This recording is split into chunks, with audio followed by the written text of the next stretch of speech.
हे भगवान, कब तक, आखिर कब तक इस गरीबी के कारण अपनी पत्नी से तिरस्कार सहता रहूंगा। रोज रोज मुझे पूरे गांव में सिर्फ एक वक्त के खाने भर का ही भोजन मिलता है, जिसकी वजह से मुझे अपनी पत्नी से अपमानित होना पड़ता है।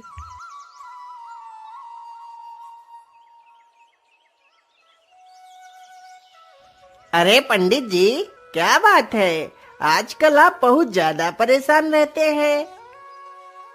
अरे कुछ नहीं नंदू भाई, बस घर की ही चिंताओं में उलझा रहता हूँ। अच्छा ठीक है नंदू भाई, अब मैं चलता हूँ। हाँ हाँ, जाइए जाइए पंडित जी, कहीं आपको जरा सी भी देर हो गई तो पंडिताइन जी आपको मार मार कर आपका भर्ता बना देंगी। उन लोगों की यह बात सुनकर बेचारे देवनंद वहां से दुखी होकर चले जाते हैं।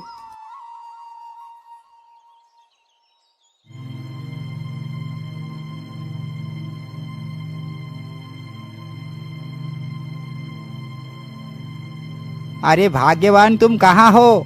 देखो मैं आ गया। हाँ हाँ, वह तो मैं रोज ही देखती हूँ कि तुम बस खाली हाथ हिलाते हुए चले आते हो। अरे भाग्यवान, तुम हमेशा ही इतना गुस्सा क्यों रहती हो? यदि मुझे ज्यादा भिक्षा नहीं मिलती तो इसमें मेरा क्या गलती है? नहीं नहीं, इसमें तुम्हारी कोई गलती नहीं, सारी गलती तो मेरी है जो मैंने तुम्हारे साथ विवाह कर अपनी सारी जिंदगी नरक बना ली। इसी प्रकार उन दोनों की जिंदगी कट रही थी। ब्राह्मण पूरे दिन भिक्षा मांगता था, लेकिन भोजन एक व्यक्ति के खाने भर मात्र का ही मांग कर ला पाता था।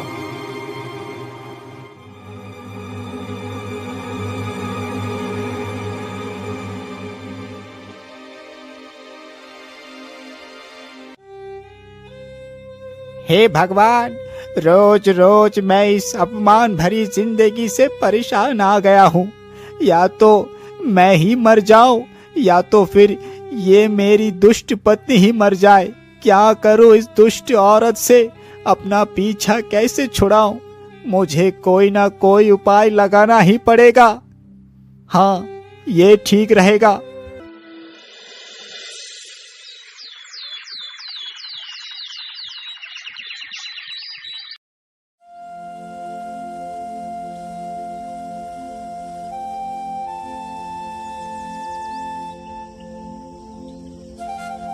पंडिताइन जी, आज मैं उज्जैन राज्य में जा रहा हूँ। वहाँ के राजा बहुत ही दयालु हैं। वो प्रत्येक दिन ब्राह्मणों को सोना दान करते हैं।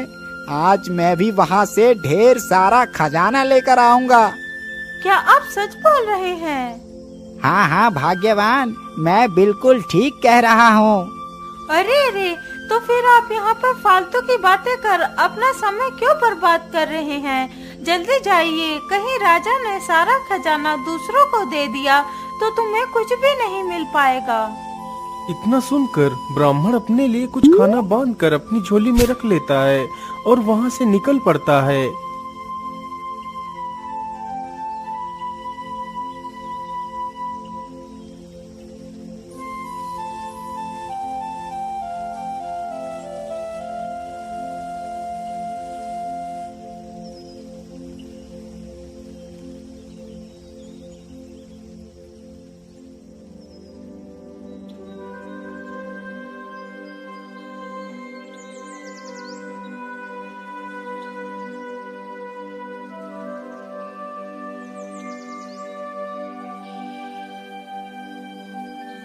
अरे राम राम राम, चलते चलते इतना दूर निकल आया, लेकिन ये तो पता ही नहीं है कि जाना कहाँ है। चलो ऐसा करता हूँ, नदी पास में ही है, थोड़ा सा भोजन ही खा लेता हूँ। इतना सोचकर ब्राह्मण वहीं पर एक पेड़ के नीचे अपनी झोली रख देता है और घड़े में पानी भरने के लिए चला जाता है। मेरे हिसाब से ये स्थान ठीक रहेगा। चलो यहीं से पानी भर लेता हूँ। इतना सोचकर वह ब्राह्मण अपना घड़ा पानी से भरने लगता है। पानी भरने के बाद वह वापस उसी पेड़ के पास लौट आता है और फिर आराम से अपना भोजन करने लगता है।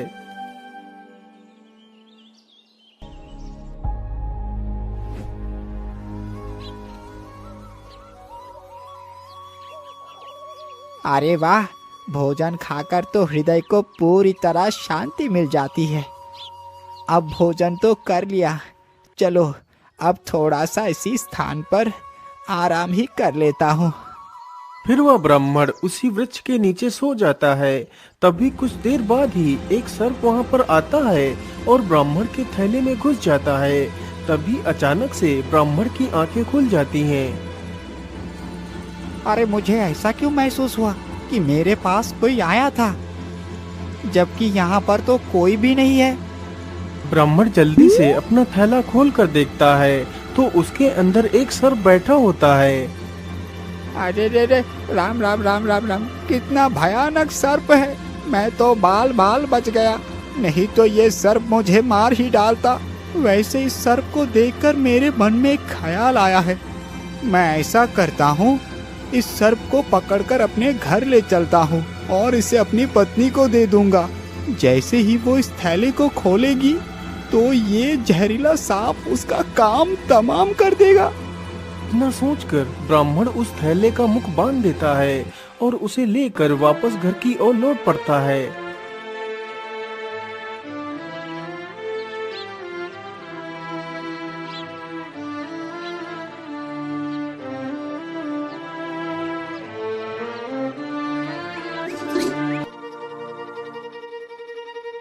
अरे ओ पंडिताइन, तुम कहाँ हो? देखो मैं तुम्हारे लिए क्या लेकर आया। अजी, आप आ गए। मुझे पता है आप इसमें ढेर सारा खजाना लेकर आए होंगे। लाइए लाइए, मुझे जल्दी से अपना थैला दीजिए। इतना कहकर वह थैला पंडिताइन ले लेती है।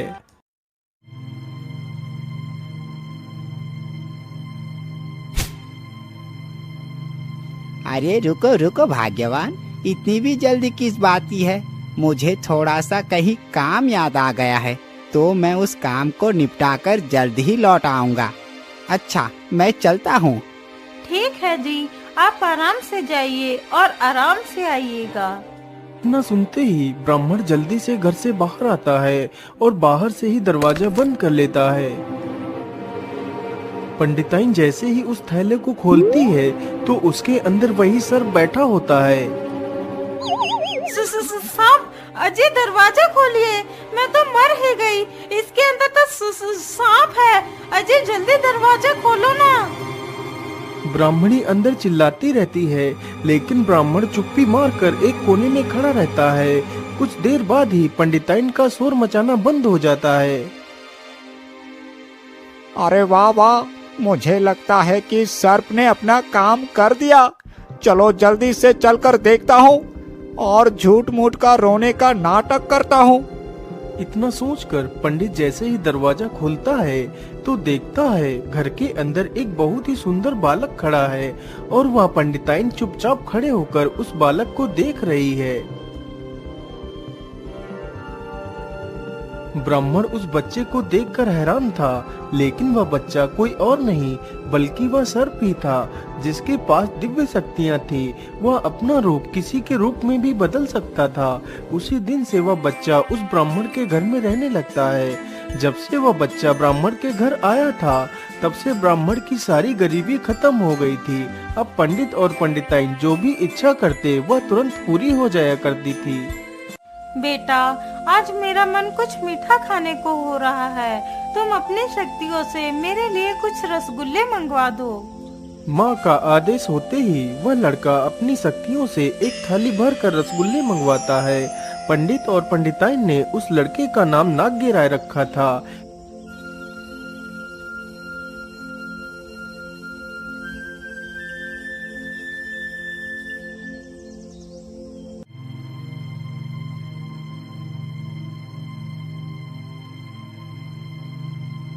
एक दिन की बात है, नाग्य राय चुपचाप उदास होकर बैठा था।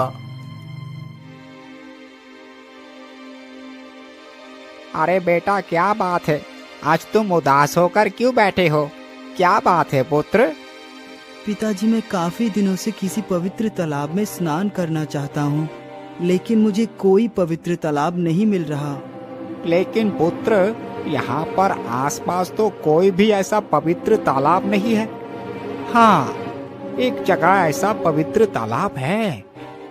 तो फिर जल्दी बताइए पिताजी, वो तालाब कहाँ पर है? बेटा ऐसा तालाब तो हमारे राज्य के राजा के महल में ही है। तो फिर चलिए पिताजी, मुझे उस तालाब के पास ले चलिए। अरे नहीं पुत्र, उस तालाब में तुम स्नान नहीं कर पाओगे। यदि राजा को पता चल गया तो राजा हमें फांसी पर ही चढ़ा देगा। अरे पिताजी, आप इतने चिंता क्यों करते हैं? आप तो जानते हैं मेरे पास दिव्य शक्तियाँ हैं, वहाँ पर मुझे कोई भी नहीं देख पाएगा। अच्छा ठीक है बेटा, चलो मैं तुम्हें वहाँ पर ले चलता हूँ। फिर वे दोनों राजमहल के लिए निकल पड़ते हैं।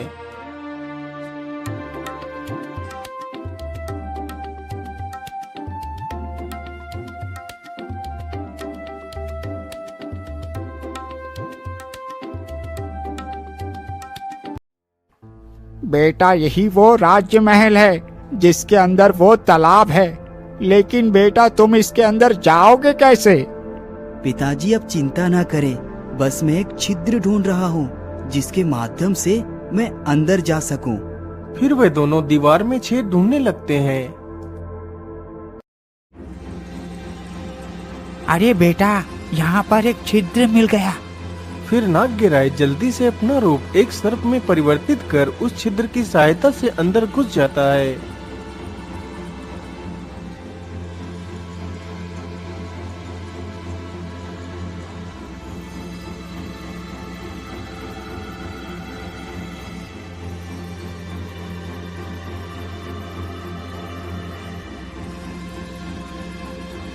अरे वाह, ये तालाब तो कितना सुंदर है। चलो मैं जल्दी से स्नान करके यहाँ से निकल जाता हूँ। इतना सोचकर नागराय तालाब में स्नान करने लगता है। तभी बगीचे में टहल रही राजकुमारी के कानों में पानी की आवाज जाती है। अरे बहन, इतनी जोर जोर से पानी की आवाज आ रही है। मुझे लगता है हमारे सरोवर में कोई स्नान कर रहा है। तुम जल्दी से जाओ और देख कर आओ तालाब में कौन स्नान कर रहा है। फिर वह दासी जल्दी से तालाब पर जाती है तो उसे तालाब में कोई भी नहीं दिखाई पड़ता, क्योंकि जब तक दासी तालाब पर पहुंचती है तब तक वह लड़का वहां से जा चुका था। लेकिन राजकुमारी जी, तालाब में तो कोई भी नहीं था। लेकिन ऐसा कैसे हो सकता है? मैंने तो साफ साफ सुना था कि सरोवर में किसी के स्नान करने की आवाज आ रही थी।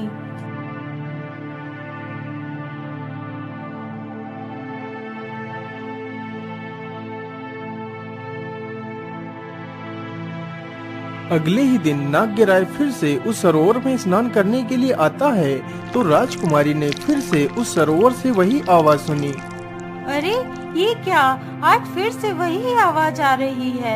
मैं ऐसा करती हूँ, आज मैं खुद सरोवर के पास जाकर देखती हूँ। इतना कहकर राजकुमारी सरोवर के पास जाती है तो देखती है कि नागराय बड़े ही आनंद से सरोवर में स्नान कर रहा है। अरे वाह, ये युवक कौन है? ये तो कितना सुंदर और आकर्षक है। काश कि ये मेरा पति बनता। लेकिन ये है कौन और राजमहल के अंदर आया कैसे? मैं ऐसा करती हूँ, आज मैं इसका पीछा करती हूँ और देखती हूँ यह कहाँ जाएगा। राजकुमारी ने ऐसा ही किया। नागराय जल्दी से स्नान कर वहाँ से जाने लगता है तो राजकुमारी उसका पीछा करते करते उसके घर तक चली जाती है। अच्छा, तो ये युवक पंडित देवनंद का पुत्र है। माँ, आज मैं आपसे कुछ मांगना चाहती हूँ। क्या आप मेरी इच्छा को पूरा करेंगी? हाँ बेटी, मांगो, तुम्हें क्या चाहिए। मैं तुम्हारी प्रत्येक इच्छा को पूरा करने की कोशिश करूँगी।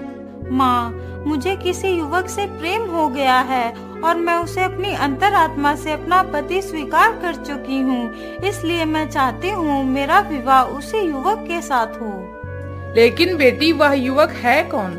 माँ, वह युवक हमारे राज्य के पंडित देवनंद का पुत्र है। लेकिन पुत्री, एक ब्राह्मण भला तुमसे विवाह कैसे कर सकता है? महारानी के लाख समझाने पर भी राजकुमारी नहीं मानती। फिर महारानी यह बात राजा को बताती है। अरे नहीं महारानी, आप ये कैसी बात कर रही हैं? क्या कभी जमीन और आसमान आपस में मिल सकते हैं? कहाँ वो दरिद्र ब्राह्मण और कहाँ मैं, एक राजा। भला ये रिश्ता कैसे हो सकता है? नहीं पिताजी, यदि मेरा विवाह उसके साथ नहीं हुआ तो मैं अपने प्राण त्याग दूंगी। राजकुमारी की यह बात सुनकर राजा भयभीत हो जाता है, कहीं उसकी इकलौती बेटी आत्महत्या न कर ले। अच्छा ठीक है राजकुमारी, तुम दुखी मत हो। मैं तुम्हारा विवाह उसी युवक से कराऊंगा। सैनिकों, पंडित देवनंद के घर जाइए और पूरे सम्मान के साथ उन्हें यहाँ लेकर आइए। राजा का आदेश होते ही सैनिक पंडित देवनंद के घर पहुँच जाते हैं।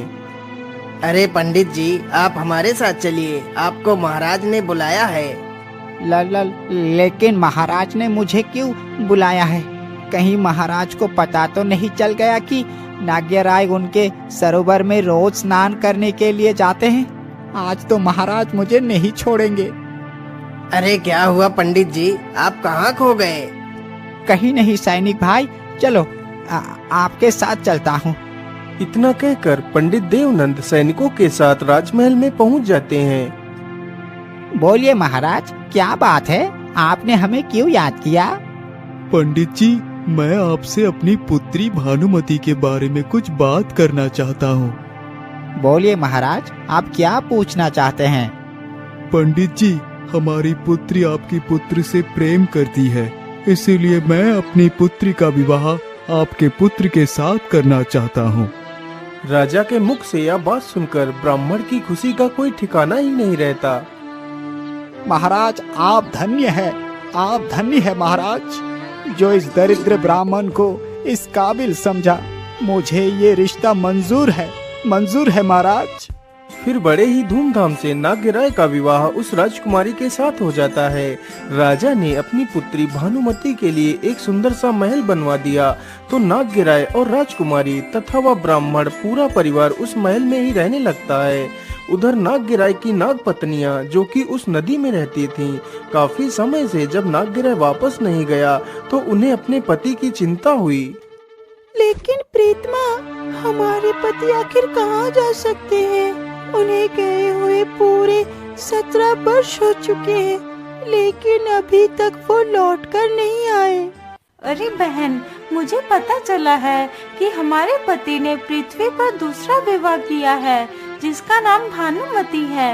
वह राजा की इकलौती पुत्री है। फिर उन दोनों ने नाग्यराय को वापस लाने की योजना बनाई। अच्छा ठीक है प्रीतमा, अब मैं चलती हूँ।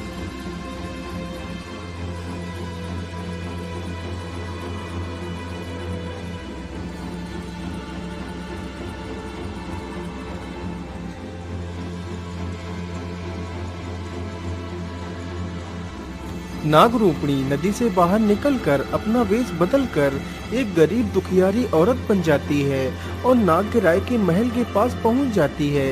नाग्यराय तो घर में था नहीं और ना ही वह ब्राह्मण और उसकी पत्नी थे। घर में तो सिर्फ राजकुमारी भानुमति ही थी।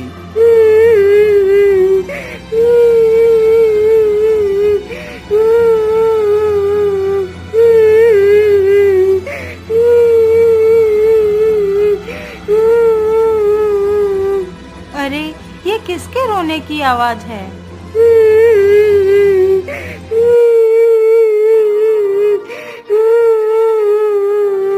अरे, आप कौन हैं और आपको क्या कष्ट है? आप रो क्यों रही हैं? राजकुमारी जी, मेरा नाम चंद्रवती है और मैं रो इसलिए रही हूँ क्योंकि आपने मेरे पति नाग्यराय से विवाह कर उन्हें मुझसे छीन लिया है। अरे, ये तुम क्या कह रही हो? वह तुम्हारे पति कैसे हो सकते हैं? राजकुमारी जी, यदि आपको मेरी बात पर विश्वास नहीं हो रहा तो आप अपने पति की परीक्षा ले सकती हैं। हाँ हाँ, क्यों नहीं, बोलिए, आपको क्या परीक्षा चाहिए मेरे पति की? राजकुमारी जी, आप अपने पति को पास की नदी में उतरने को कहिए। यदि वो पानी में डूब गए तो वे आपके पति नहीं है, मेरा पति है। और यदि पानी में नहीं डूबे तो वो आपके ही पति है। इतना कहकर वह औरत वहाँ से चली जाती है। जब नाग्यराय वापस घर आता है तो देखता है कि राजकुमारी उससे बात नहीं कर रही है। भानुमति, आज आप मुझसे बात क्यों नहीं कर रही है? क्या बात है? मैं आपसे बात इसलिए नहीं कर रही क्योंकि आपने मुझे धोखा दिया है। लेकिन प्रिय, मैंने तुम्हें क्या धोखा दे दिया? फिर भानुमति सारी कहानी राजकुमार को बताती है। अरे प्रिय, तुम्हें ऐसे किसी भी स्त्री की बातों पर विश्वास नहीं करना चाहिए। नहीं जी, यदि आप गलत नहीं हैं, तो आपको इसका प्रमाण देना होगा। आपको कल सुबह ही पास की नदी में उतरना होगा। यदि आपको कुछ नहीं हुआ, तभी मैं मानूंगी कि आप सत्य कह रहे हो। दोनों में काफी देर तक बहस होती है। अंततः नागराय को राजकुमारी के सामने झुकना ही पड़ता है। अच्छा ठीक है, तुम जैसा कहोगी मैं वैसा ही करूँगा।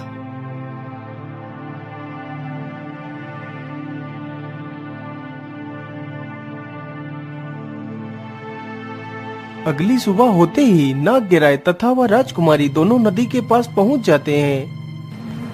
अच्छा ठीक है राजकुमारी जी, अब मैं चलता हूँ। इतना कहकर नागराय पानी में उतर जाता है। जैसे ही नागराय पानी में उतरता है, तभी उसकी दोनों नाग पत्नियां उसे पानी के अंदर खींच ले जाती हैं।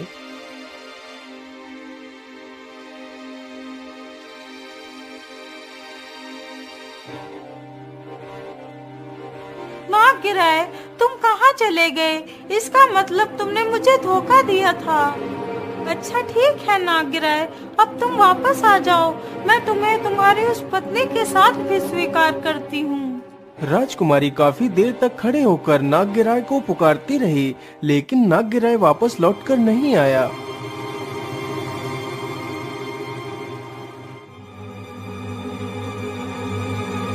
हे भगवान, आपने मेरी सारी खुशियाँ तो छीन ही ली है। अब मैं जिंदा रहकर क्या करूँगी? हे प्रभु, अब मुझे भी मौत दे दो।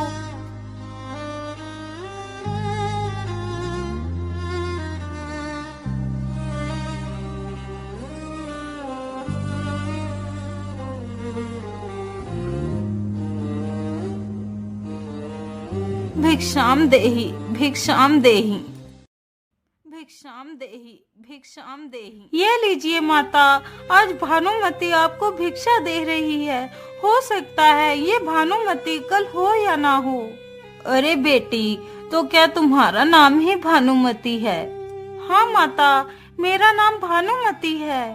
लेकिन बेटी, तुम ऐसी बहकी बातें क्यों कर रही हो? फिर राजकुमारी उस बूढ़ी महिला को सारी कहानी सुनाती है। पुत्री, मैं कल रात्रि में पास की नदी के पास से गुजर रही थी, तो नदी में से एक बहुत ही सुंदर राजकुमार बाहर आता है। मैं नागराय यहाँ पर उपस्थित किसी भी प्राणी को अपनी प्रियतमा भानुमति की तरफ से पेट भर भोजन खिलाना चाहता हूँ। फिर मैंने पेट भरकर खाना खाया। उसके बाद वह राजकुमार वापस उसी नदी के अंदर चला गया। ये बात सुनते ही राजकुमारी के अंदर मानो जैसे फिर से प्राण आ गए हों। राजकुमारी जल्दी से उस बूढ़ी महिला को ढेर सारा धन देकर विदा कर देती है। राजकुमारी बिना देर किए वहाँ से निकल पड़ती है और रात्रि होने से पहले ही वह नदी के किनारे पहुँच जाती है और वहीं पेड़ के पीछे छिप जाती है। जैसे ही रात्रि होती है, वह नागराय हाथ में एक खाने की थाली लेकर फिर से प्रकट होता है। राजकुमारी जैसे ही नागराय को देखती है, तो वह दौड़कर उसके लिपट जाती है। अजी, आप मुझे छोड़कर कहाँ चले गए थे? आपके बिना तो मेरे प्राण ही निकल गए थे। नहीं भानुमति, अब मैं तुम्हारे साथ नहीं चल सकता। अब मैं धरती पर वास नहीं कर सकता। तो ठीक है, यदि आप धरती पर वास नहीं कर सकते, तो मैं भी आपके साथ पानी के अंदर ही रहूंगी। अच्छा ठीक है, यदि तुम मेरे साथ पानी में रहने को तैयार हो तो चलो। फिर नागराय और भानुमति दोनों नदी के अंदर चले जाते हैं। फिर वे चारों खुशी खुशी अपना जीवन व्यतीत करने लगते हैं। उधर पंडित और पंडिताइन का लड़का जब वापस अपने देश लौट जाता है, तो वह दोनों ढेर सारा खजाना लेकर वहां से किसी दूसरे शहर चले जाते हैं।